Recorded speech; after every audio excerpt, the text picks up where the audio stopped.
திரு RK. Radhakrishnan, இப்போ அவர் சொல்றது பொறுத்து ஒரு பெரிய தலைவரா விஜயை ஏத்துக்கிட்டாங்க அப்படின்றது அவங்க தாவேக்காவினரிடையே அது ஒரு பெரிய அதிர்ச்சியா இருக்கலாம். ஆனா பேரதிர்ச்சி ஆக்சுவலா இருக்கிறது திமுகவுக்கும் அதிமுகவுக்கும் சொன்னாரு. பெரும்பான்மையான மைனாரிட்டி ஓட்ஸ் போயிருக்கு, தலித் ஓட்ஸ் டிவிகேக்கு டிரான்ஸ்ஃபர் ஆகி, இது திமுகவுக்கு தான் அதிர்ச்சி அப்படின்றாரு. இல்லை, நம்பர்ஸ் வந்து நம்ம எவிடன்ஸ் பேஸ் தான் நம்ம பேச முடியும். இது எதேச்சே அப்படி பேச முடியாது. அந்த எவிடன்ஸ் என்ன காமிக்குதுன்னு பார்த்தீங்கன்னா, ஒரு 3 தேர்தலில் எடுத்து பார்த்தீங்கன்னா அந்த நம்பர்ஸ் தெளிவாக தெரியுது. 20,000க்கும் 50,000க்கும் இடையில வந்து போன முறை ஜெயிச்சவங்க வந்து 89 பேர் ஜெயிச்சிருக்காங்க.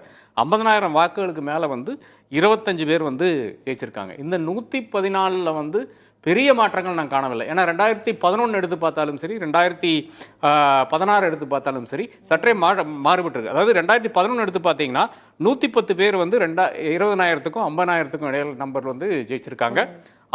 50,000 வாக்குகள் வேலை 13 பேர் ஜெயிச்சிருக்காங்க. அப்ப இந்த முறை 2021 114 பேர் ஜெயிச்சிருக்காங்க. 2011 வந்து 113 பேர் வந்து இதே நம்பர்ஸ்ல ஜெயிச்சிருக்காங்க.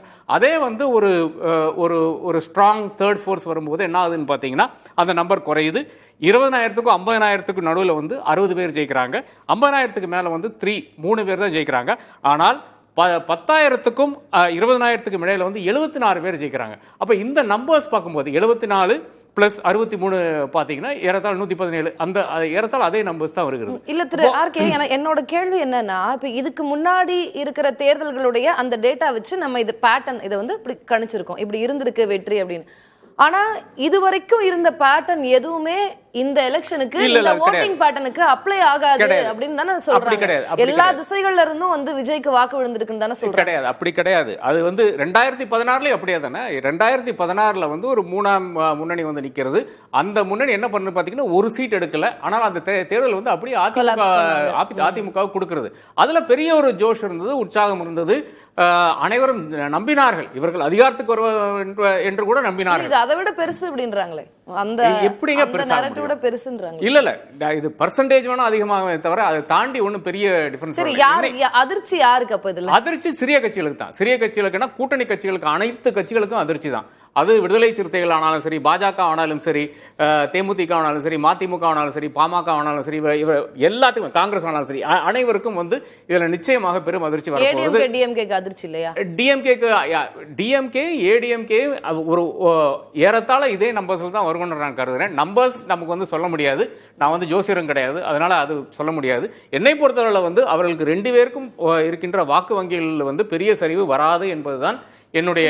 திரு சுவாமி சொன்ன மாதிரி சிறுபான்மை ஓட்டுகள் அப்படின்றது ஒரு பெரிய ஷிஃப்ட் நடந்திருக்கு, அது விஜய் பக்கம் போயிருக்கு அப்படின்னு சொல்றாரு இல்லையா? இல்ல அப்படி ஷிஃப்ட் ஆகிறதுக்கு வழியே கிடையாது. அதாவது ஒரு 2%, 3% சங்கு கூட கிடையாதுன்னு சொல்லுவேன் நான். அதாவது ஒரு சிறுபான்மையினர் எதற்காக வாக்களிக்கிறார்கள், இது வந்து நான் ஃப்ரண்ட் லைன்லேயே ஒரு ஆர்டிகல் எழுதியிருக்கிறேன். அதாவது அன்கமிட்டட் ஓட்டர்ஸ் இருக்காங்க, அன்டிசைடட் ஓட்டர்ஸ் 2 கேட்டகரி இருக்காங்க. அதாவது தீர்மானிக்காத, யாருக்கு வாக்களிக்க வேண்டும் என்று தீர்மானிக்காதவர்கள் வந்து ரொம்ப கம்மியா இருப்பாங்க. 1 to 1.5% தான் இருப்பாங்க. அதாவது பூத்துக்கு போயிட்டு பார்த்துக்கலாம், எவனாச்சும் ஒருத்தனுக்கு ஓட்டு போடலாம், அது ரொம்ப கம்மியாக தான் இருப்பாங்க. ஆனால் அன்கமிட்டட் ஓட்டர்ஸ் என்பது ஒரு பெரிய மெஜாரிட்டியா இருப்பாங்க. அந்த மெஜாரிட்டி அந்த ஏறத்தாழ ஒரு 40% இருப்பாங்க. அதுல தான் ஒரு எஸ்டிபிஐ, ஒரு ஐயுஎம்எல், இவர்கள்லாம் அதுல தான் வர்றாங்க. அப்போ எஸ்டிபிஐ வந்து 2024 யார் கூட இருந்தாங்க? அதிமுக கூட இருந்தாங்க. அப்போ அதே வாக்காளர்கள் என்ன பண்றாங்க பார்த்தீங்கன்னா, அப்படியே என் மாசம் மூவ் பண்ணி இன்னைக்கு வந்து திமுக கூட்டணியில் இருக்காங்க. அந்த திமுகவுக்கு தான் அவர்கள் வாக்களிப்பார்கள். இந்த மைனாரிட்டிஸ்னுடைய ஓட்டிங் பேட்டர்ன் நீங்க பாத்தீங்கன்னா, என்னுடைய கேஸ்ல எனக்கு தெரியும் எப்படி மைனாரிட்டிஸ் ஓட் பண்ணாங்கன்னு. ஒரு சென்னை பிரஸ் கிளப் எலெக்ஷனுக்கே எனக்கு தெரியும் எப்படி ஓட் பண்ணாங்கன்ட்டு. அப்போ அந்த அளவுக்கு வந்து மைனாரிட்டிஸ் மிக தெளிவாக இருக்கிறார்கள். நீங்க மண்டி போட்டு நடத்தினால, ஒரு சர்ச்சில் நடத்தினால மட்டும் அவர்கள் எல்லாம் வந்து உங்களுக்கு ஓட்டு வாக்களிக்க மாட்டார்கள். சிறிய சர்ச்சஸ் இருக்கு, அந்த சிறிய சர்ச்சஸ் வேணால் அதுல இருக்கிற நபர்கள் வந்து வாக்களிக்கலாம்.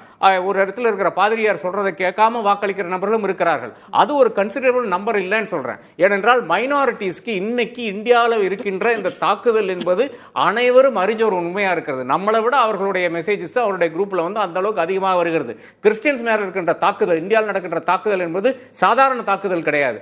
அப்போ ஒரு பாஜகவே அட்டாக் பண்ணாத ஒரு நபர் ஒரு விஷயத்துக்கும் வந்து ஜனநாயகம் தன்னுடைய படத்தை வந்து பாஜக முடக்குது, அது கூட ஒரு வாசிப்பரை இன்னும் நான் கொஞ்சம் லேமனா கேட்கணும்னு ஆசைப்படுறேன். நீங்க அந்த சொன்னீங்களா அந்த 40% அன்கமிட்டட் ஓட்டர்ஸ், அவங்க இவ்வளோ எல்லாம் யோசிப்பாங்களா? இல்ல விஜய் நம்ம ரொம்ப நாளா பார்த்துட்டு இருக்கோம்பா, நமக்கு பிடிச்சிட்டு, இப்போ அவர் சொன்னார்ல பாஜகல நிர்வாகியா இருக்கிற ஒருத்தரே இல்ல எனக்கு விஜய் பிடிக்கும் அதனால நான் அந்த மாதிரி போட மாட்டாங்களா மைனாரிட்டி? அது ஒரு ஹிந்து யோசிக்கிறதுக்கும் ஒரு மைனாரிட்டி யோசிக்கிறதுக்கும் பெரிய வித்தியாசம் இருக்கு. இது என்னாலேயே அந்த அளவுக்கு கணிக்க முடியாது. நான் உட்கார்ந்து பல நபர்களோட பேசுறதுனால எனக்கு தெரியுது. மைனாரிட்டிஸ் நம்மளை விட அதிகமாக யோசிக்கின்ற நபர்கள். அதை நாம் ஒரு காலத்துல மறந்துவிட முடியாது. அவர்கள் வந்து நீங்க ஒரு சென்டென்ஸ் பேசும்போது கூட அதுல எங்காச்சும் ஒரு இடத்துல வந்து ஏதாச்சும் ஒரு பிழை இருந்திருந்தால், இல்லை என்றால் ஒரு மைனாரிட்டிஸ்க்கு எதிரான ஒரு கருத்து எங்காச்சும் வந்திருந்ததுன்னா அது அவர்கள் வந்து டப்புன்னு வந்து பிடிப்பார்கள்.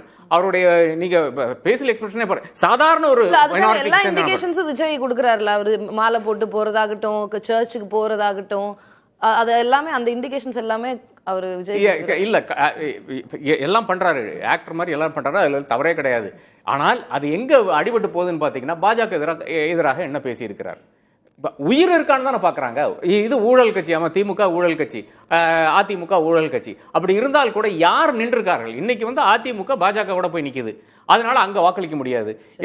விஜய்க்கு வந்து ஏன் வாக்களிக்க முடியாதுன்னு பார்த்தீங்கன்னா, தன்னுடைய கேஸ்லயே அவர் வந்து பாஜகவுக்கு எதிராக பேச மாட்டேங்கிறாரு. அப்ப நம்முடைய கேஸ் எங்க பேசுவாருங்கிறதா. அப்போ மைனாரிட்டிஸ்ல இருக்கின்ற ஒரு சின்ன ஒரு வெரி ஸ்மால் செக்ஷன் மட்டும் வாக்களிக்கிறதுக்கு, விஜய்க்கு வாக்களிக்கிறதுக்கு சான்ஸ் இருக்கிறது. பட் விஜய்க்கு என்றால் திருச்சி ஈஸ்ட்ல வாக்களிப்பாங்க, பெரம்பூர்ல வாக்களிப்பாங்க. ஆனா அதை தாண்டி இன்னொரு இடத்துல வந்து வாக்களிக்கிறதுக்கு வாய்ப்பே கிடையாது.